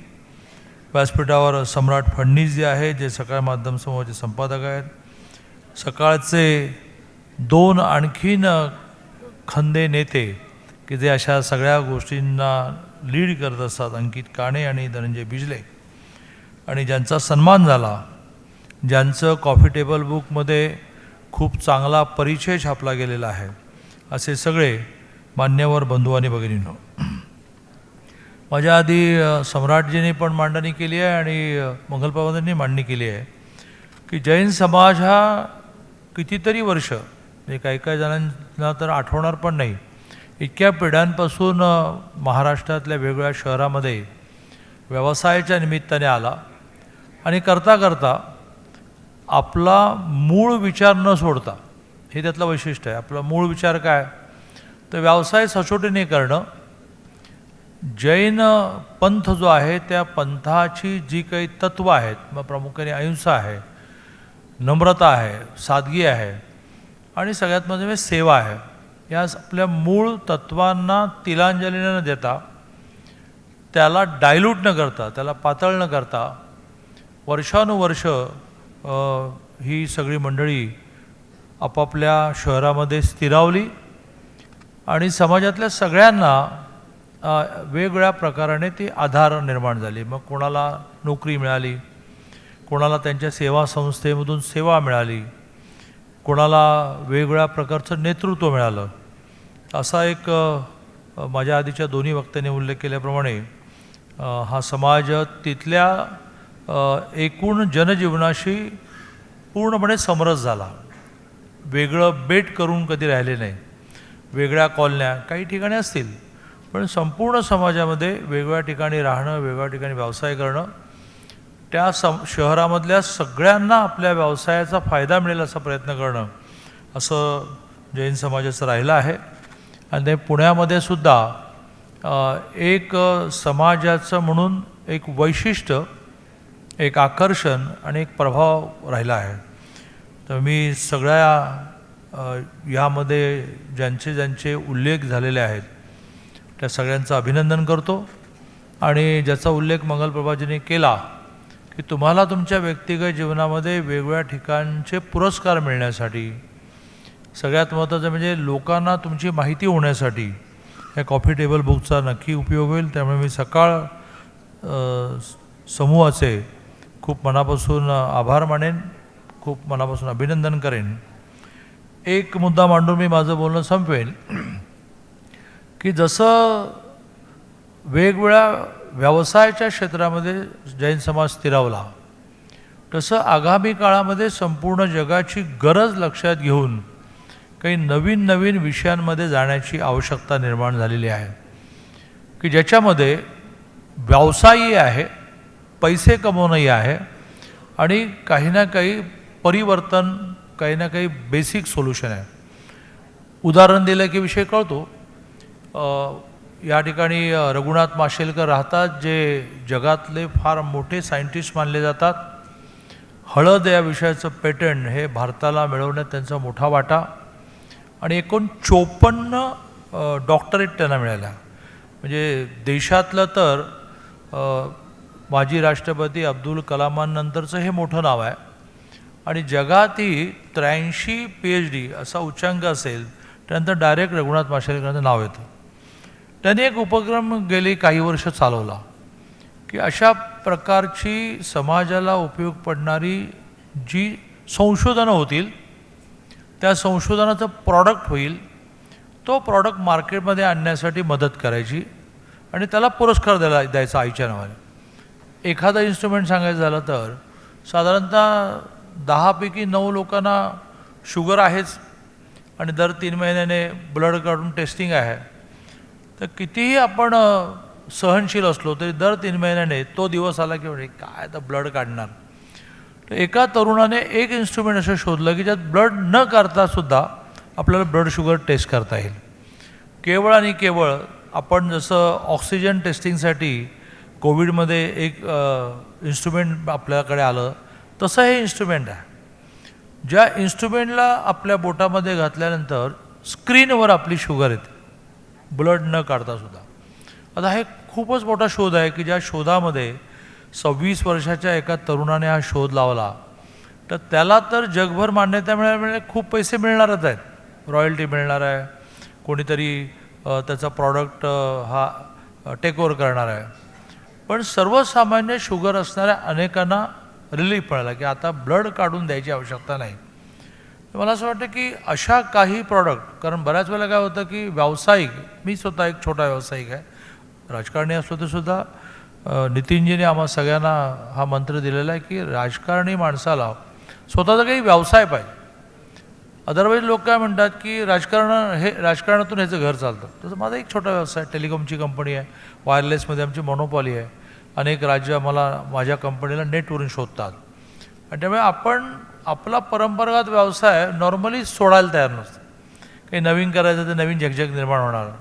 तर मला असं वाटतं की या निमित्ताने जैन समाजाचं सेवा कार्य ह्या विषयातही मला काही सुचवायचं आहे. शेवटचं एक वाक्य, पण व्यवसायातही असं सुचवायचं आहे की ज्याला हटके म्हणतो, रुटीनपासून बाजूला येऊन काही इन्व्हेस्टमेंट असं युनिक प्रॉडक्टमध्ये आपण केली तर अल्टिमेटली तो प्रॉडक्ट मार्केटमध्ये चालला तर पैसे पण आहेत. आणि अशी नवनवीन इन्स्ट्रुमेंट म्हणजे ॲनेमिक महिला ज्यांच्या शरीरात रक्त कमी असतं, आता रक्तच बोंबलायला कमी आणि तुम्ही ॲनेमिक पर्सेंटेज काढायला ब्लड काढणार, तर त्यालाही एक इन्स्ट्रुमेंट असं आलं की ती बाई त्या अंगठा त्या मशीनवर ठेवते आणि तिची ॲनेमिक पोझिशन स्क्रीनवर येते. तर अशा प्रॉडक्टमधून माणसालाही रिलीफ मिळेल, तुम्हाला थोडंसं डेव्हिएशन मिळेल. एक व्यवसाय उत्तम चालला आहे, एक मुलगा नव्याने व्यवसाय झाला, चल तू जरा हा प्रॉडक्ट बघ. असं एक जैन समाजाची संपत्ती पाहून, त्यांचं व्यवसायातलं कौशल्य पाहून मला सुचवावं असं वाटतं. आणि दुसरा मुद्दा सेवेच्या बाबतीतसुद्धा, साधारणतः आपल्या समाजामध्ये सेवा म्हटल्यानंतर त्याचे एक प्रकार ठरलेले आहेत. सेवा म्हणजे काय, तर आपण रक्तदान शिबिर करू. सेवा म्हणजे काय, ते हॉस्पिटल काढू. सेवा म्हणजे काय, ते गोशाळा काढू. तर सेवेचे सुद्धा खूप प्रकार आता समाजाची आवश्यकता बनलेली आहे. विधान परिषद आमदार आहे श्रीकांत भारतीय, तर त्याने एक 10-12 वर्षापूर्वी ठरवलं की आपल्या समाजामध्ये, आपल्या सरकारमध्ये अनाथालयामध्ये जो मुलगा असतो, जो अनाथ आहे, कोणाचा आहे माहिती नाही, गव्हर्नमेंटची व्यवस्था आहे की अनाथालयामध्ये ठेवतो, पण 18 वर्ष पूर्ण झाल्याच्या व्हेरी नेक्स्ट डे त्याने अनाथालय सोडायचं असतं. अरे त्याला आईवडील तर सापडलेच नाही आणि 18व्या वर्षी तुम्ही म्हणणार की उद्यापासून तू जा. यावर देवेंद्रजी काही काम करतायत, पण मीनवाईल त्याने तर्पण नावाची एक संघटना स्थापन केली. आजपर्यंत हा प्रोजेक्ट कोणीच केला नाही. मला नेमकं सुचवायचं आहे की त्या सामाजिक उपक्रमामध्ये सुद्धा थोडे हटके, काही नवीन आवश्यकता समाजाची पाहून करायला लागेल. त्यांनी तर्पण नावाची संस्था निर्माण केली आणि आज जवळजवळ 2018 वर्ष पूर्ण झाल्यामुळे ज्यांना अनाथालय सोडावं लागतं, व्हेरी नेक्स्ट डे ते रस्त्यावर येतात, अशांच्या शिक्षण आणि त्यांच्या लग्नापासूनची सगळी जबाबदारी त्यांनी स्वीकारली. हा त्याचा प्रोजेक्ट इतका एस्टॅब्लिश झाला की खूप मोठमोठे इंडस्ट्रीज त्यासाठी पैसे तर देतात, पण सरकारने ह्यावर आम्ही काही करू तेव्हा करू, तोपर्यंत सरकारच्या वतीने काही मुलं त्यांना कनेक्ट करायला सुरुवात केली. म्हणजे सरकारने त्याला मान्यता दिली की तुम्ही हे करा. तर अशा प्रकारची सेवा म्हटल्यानंतर म्हणजे समजा नॉर्मल समाजामध्ये काय, तर आपण एक गणपती उत्सव करू, त्यानिमित्ताने लोकांना एकत्र आणू, एक व्याख्यान आयोजित करू. तर अशी काही बदलत्या समाजाच्या गरजा. चला अजून एक उदाहरण देतो की समाजामध्ये एकल महिला नावाचा शब्द आपण समजून घेतला. एकल महिला काय आहे, तर जिचा नवरा गेला आहे किंवा जिच्या नवऱ्याने घटस्फोट दिला आहे, किंवा नवरा आहे पण तो काही करत नाही आणि तिला एकटीला संसार खेचावा लागतो आहे, अशा महिलेला म्हणतात एकल महिला. गव्हर्नमेंट त्यावरही काही ना काही निर्णय करते आहे. पण ह्या एकल महिलेची खूप मोठी ओढाताण चालली आहे. कारण नवरा मगाशी म्हणून गेला तरी आहे, घटस्फोट झाला आहे किंवा दिवसभर दारू पितो, तर तिला कुटुंब चालवण्यामध्ये मदत करणं. माझं एक स्टोअर आहे समुत्कर्ष नावाचं. आम्ही निर्णय केला की आमच्या सगळ्या वस्तू ह्या 50% डिस्काउंटमध्ये आम्ही देणार, की जेणेकरून 4000चा किराणा त्याला 2000मध्ये मिळेल. आता ही एक मोठी म्हणजे एका कोथरूडमध्ये आम्ही सर्वे केल्यानंतर 788 महिला अशा सापडल्या की ज्या एकल महिला या व्याख्येमध्ये येतात.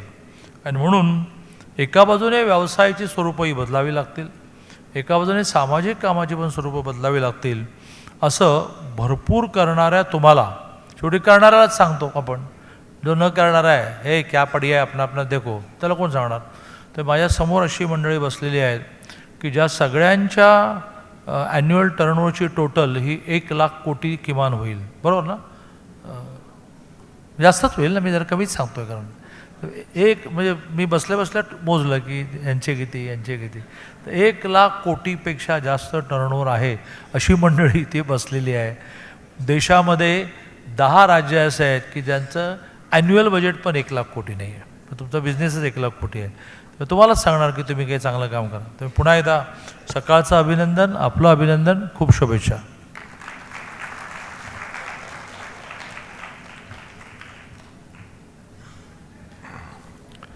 मनापासून आभार दादा. ज्या मंडळींचे बाहेर साम टी व्हीसाठी किंवा सकाळ डिजिटलसाठी बाईट द्यायचे बाकी असेल त्यांनी अवश्य ते बाईट रेकॉर्ड करून घ्या.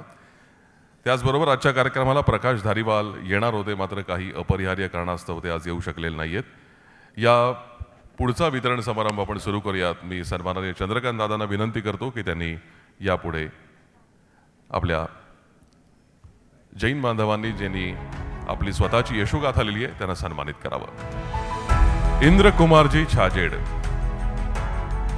काही व्यक्तिमत्व अशी असतात की त्यांच्या बोलण्यात नव्हे तर त्यांच्या कृतीतून त्यांचा प्रभाव जाणवतो. श्री इंद्रकुमार छाजेड हे त्यापैकीच एक. साधेपणानं वावरणारे पण स्वप्न मात्र मोठी पाहणारे आणि ती पूर्ण करण्यासाठी न थकता मेहनत घेणारे म्हणून ते ओळखले जातात. त्यांचा जीवन प्रवास हा केवळ उद्योग विश्वातील यशकथा नाही तर मूल्य, प्रामाणिकपणा आणि समाजसेवा या त्रिसूत्रीवर उभा राहिलेला एक प्रेरणादायी अध्याय आहे.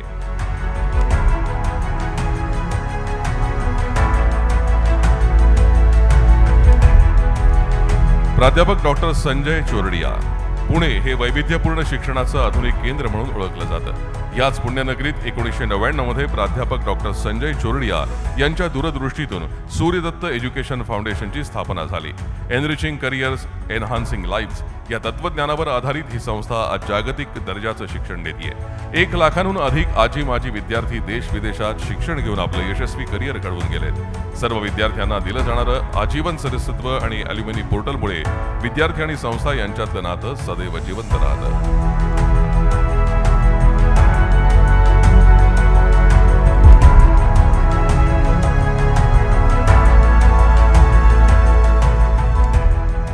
ॲडव्होकेट अविनाश कोठारी बीड जिल्ह्यातील अंबाजोगाई या छोट्याशा शहरातून प्रवास सुरू करून पुण्यासारख्या महानगरात स्वतःची स्वतंत्र ओळख निर्माण करणारे ॲडव्होकेट अविनाश कोठारी हे संघर्षातून मार्ग काढणाऱ्या व्यक्तिमत्वाचं उत्तम उदाहरण आहे. खाण्याची भ्रांत असताना शिक्षणाची जिद्द सोडली नाही. त्या जिद्दीच्या जोरावर वकिली, जमिनीचा व्यवसाय आणि बांधकाम क्षेत्र या तिन्ही क्षेत्रात त्यांनी स्वतःची यशस्वी छाप उमटवली. आज ते अनेक सामाजिक उपक्रम संस्थांशी निगडीत राहून समाजासाठी मोलाचं कार्य करतायत.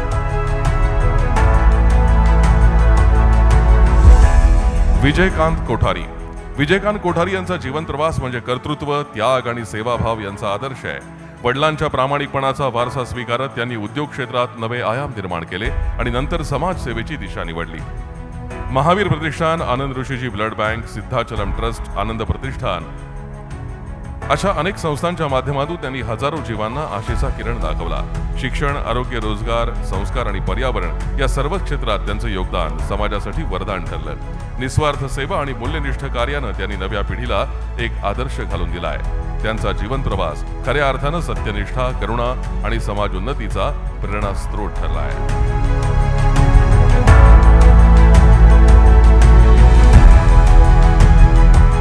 बाळासाहेब कोयाळीकर भवानी पेठेतून मिरचीच्या लाल सुगंधात व्यापारी प्रवासाला सुरुवात करणाऱ्या बाळासाहेब कोयाळीकरांनी वयाच्या केवळ 7व्या वर्षीच जबाबदारीची धुरा खांद्यावर घेतली. अनुभवाचा अभाव, अपुरी साधन आणि वडिलांच्या निधनानंतर आलेली कडवी वेळ या सगळ्यावर मात करत ते गेली 50 वर्ष व्यापार करतायत. स्पर्धकांनाही आदर्श मानणाऱ्या त्यांच्या तत्वज्ञानामुळेच प्रामाणिकपणा, मेहनत आणि समाजकारण यावर उभं राहिलेलं त्यांचं व्यक्तिमत्व आज व्यापाऱ्यांसाठी प्रेरणादायी ठरत आहे. अशोक लोढा अशोक लोढा हे नाव म्हणजे प्रामाणिकपणा, परिश्रम आणि शब्दाला जागणारे व्यापारी व्यक्तिमत्व. बीड जिल्ह्यातल्या चौसाळा या गावातून पुण्यात येऊन त्यांनी शिक्षण आणि व्यवसाय या दोन्ही क्षेत्रात स्वतःची वेगळी ओळख निर्माण केली. अशोकजी वडिलांच्या पावलावर पाऊल ठेवत धान्य दलाली व्यवसायात उतरले, पण तेवढ्यावरच न थांबता साबुदाणामध्ये त्यांनी महाराष्ट्राबरोबरच देशभरात आपलं स्वतंत्र स्थान निर्माण केलं.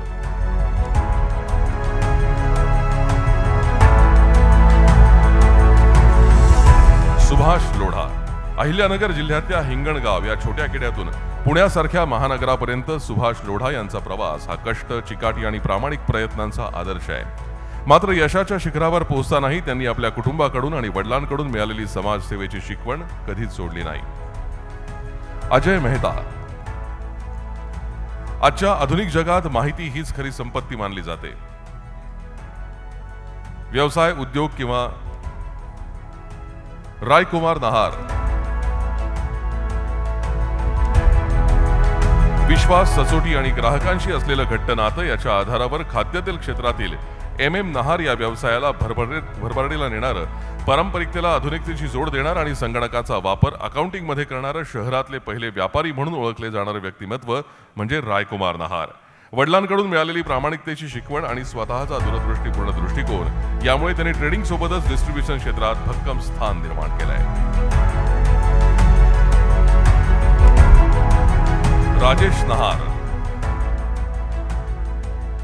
संघर्षातून उभ्या राहिलेल्या राजेशजी नहार यांच्या यशोगाथेत मेहनत, मूल्य आणि माणुसकी तसंच सामाजिक बांधिलकीची मूर्तमंत कहाणी आहे.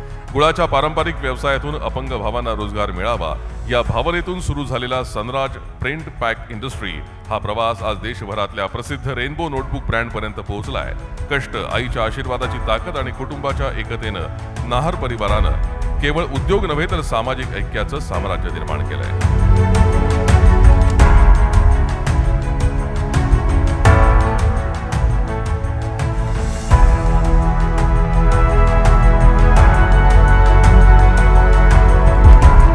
रसिकलाल नहार. संघर्षातून वाट काढत प्रामाणिकपणा, जिद्द आणि सेवाभावाच्या बळावर यशाचं शिखर गाठणारे रसिकलाल झुंबरलाल नहार हे नाव आज पुण्यात उद्योग, समाजसेवा आणि धर्मकार्य या तिन्ही क्षेत्रात विश्वासाचं प्रतीक ठरलंय. अहमदनगर जिल्ह्यातल्या साध्या कुटुंबातून आलेले नहार यांनी कापड व्यवसायापासून कन्स्ट्रक्शन क्षेत्रापर्यंत प्रवास घडवला. त्यांच्या नेतृत्वाखाली उभारलेलं KNK डेव्हलपर्स आणि नहार रियाल्टी हे आज प्रामाणिकतेचं प्रतीक ठरले.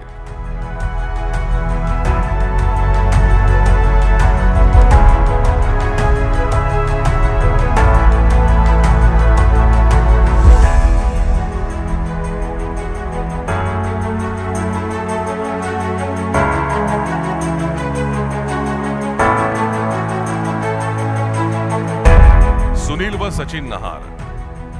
समाजात काही व्यक्तिमत्व अशी असतात जी केवळ यशाची शिखर पादाक्रांत करत नाहीत, तर आपल्या कर्तृत्वानं इतरांसाठी प्रेरणेचा महामार्ग तयार करतात. अशी व्यक्तिमत्व शब्दांगी नाही तर त्यांच्या कृतींनी झळाळतात. त्यांच्या जीवन प्रवासानं स्फूर्ती मिळते आणि त्यांचं अस्तित्व समाजाला दिशा दाखवतं.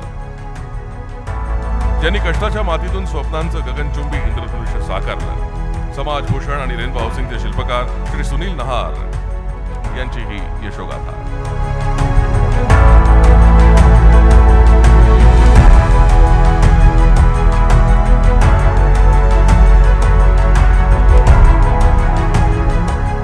कांतीलाल ओसवाल. पोपटलाल ओस्तवाल.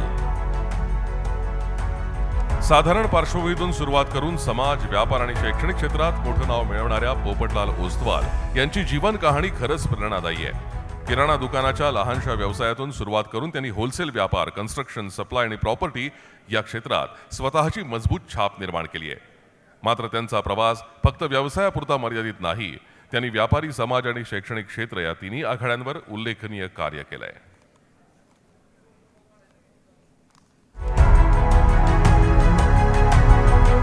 प्रकाश पारख, सुरेश पारख. संघर्ष, जिद्द आणि दूरदृष्टी हीच पारख ग्रुपची ओळख बनली आहे.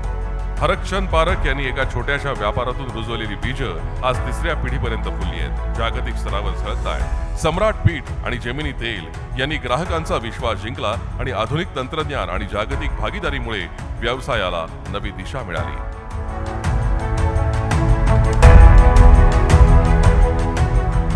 विजयराज रांगा. 117 वर्षांच्या विश्वासाचा सुवर्ण इतिहास लाभलेली गुलाबचंद चत्रिंगजी अँड सन्स ज्वेलर्स ही पुण्याची सर्वात जुनी आणि प्रतिष्ठित सुवर्ण पेढी आजही ग्राहकांच्या मनात अढळ स्थान टिकून आहे. तसंच ती आता GC ज्वेलर्स म्हणून ओळखली जाते. 1908 साली स्थापन झालेल्या या संस्थेनं शुद्धता, पारदर्शकता आणि नाविन्य यांचा संगम साधत असंख्य पिढ्यांचा विश्वास जपलाय.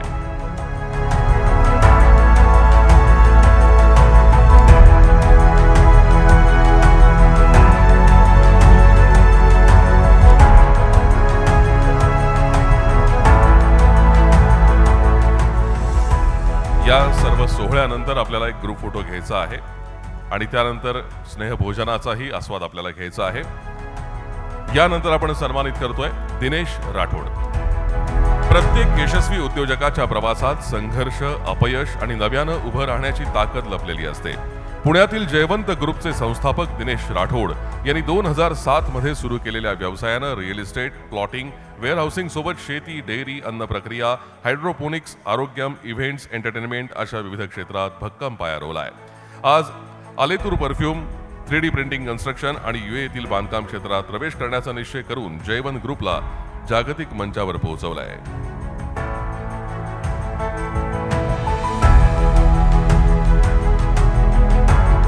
डॉक्टर पराग संचेती. वालचंद संचेती. अहमदनगर जिल्ह्यातल्या रुई या खेड्यातून आलेले श्री वालचंद संचेती हे नाव आज शिक्षण, व्यापार आणि समाजकार्य या तीनही क्षेत्रांमध्ये तेजानं झळकतंय. प्रतिकूल परिस्थितीवर मात करून त्यांनी केवळ स्वतःचा व्यवसायच उभा केला नाही, तर हजारो विद्यार्थ्यांच्या जीवनाला नवी दिशा दिली. कॅम्प एज्युकेशन संस्थेचे कार्याध्यक्ष म्हणून 51 वर्षांचा अखंड सेवाभाव, पुना मर्चंट चेंबरमधील 6 दशकांचा सक्रिय सहभाग, ओसवाल बंधू समाजामार्फत कोट्यवधींची मदत आणि असंख्य सामाजिक उपक्रम या साऱ्यातून त्यांचं व्यक्तिमत्व बहुआयामी ठरलंय. राजेश सांकला.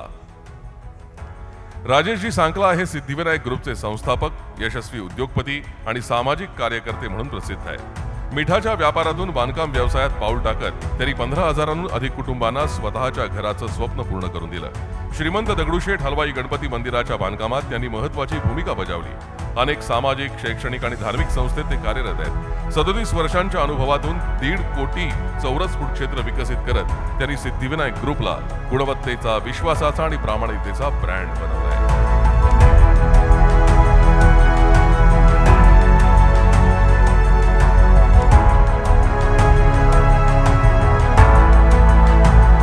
ॲडव्होकेट अरुण शिंगवी पुण्यातील प्रख्यात टॅक्स कन्सल्टंट आणि यशस्वी उद्योजक म्हणून ओळखले जाणारे अरुण शिंगवी यांचा प्रवास हा संघर्ष, जिद्द आणि प्रामाणिकपणाचा उत्तम आदर्श आहे. राजगुरुनगर जवळील दावडी या छोट्या गावातून सुरू झालेला त्यांचा प्रवास आज हजारो लोकांचा विश्वास संपादन करणारा ठरला आहे. शिक्षणाची ओढ, कठोर परिश्रम आणि चिकाटी यांच्या जोरावर त्यांनी टॅक्स कन्सल्टिंग क्षेत्रात आपली वेगळी ओळख निर्माण केली. त्यानंतर रिअल इस्टेटमध्येही ठसा उमटवत त्यांनी यशस्वी प्रकल्प उभारले.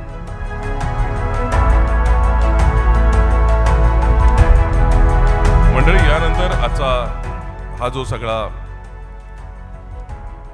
सोहळा आपण पाहिला, त्यासाठी त्यांनी ज्या 2 आपल्या मित्रांनी मेहनत घेतली त्यांचा आपण इथे सन्मान करणार आहोत.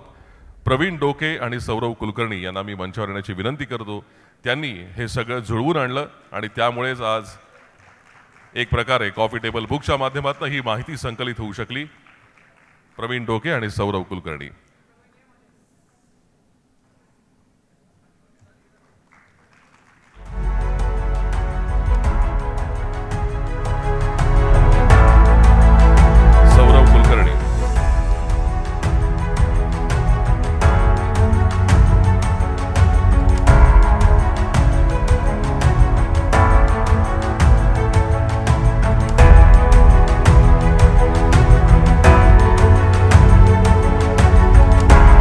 यानंतर ग्रुप फोटोसाठी मी आपल्या सर्वांना मंचावर येण्याची विनंती करतो. चंद्रकांत दादांसोबत आपल्याला एक ग्रुप फोटो घ्यायचा आहे.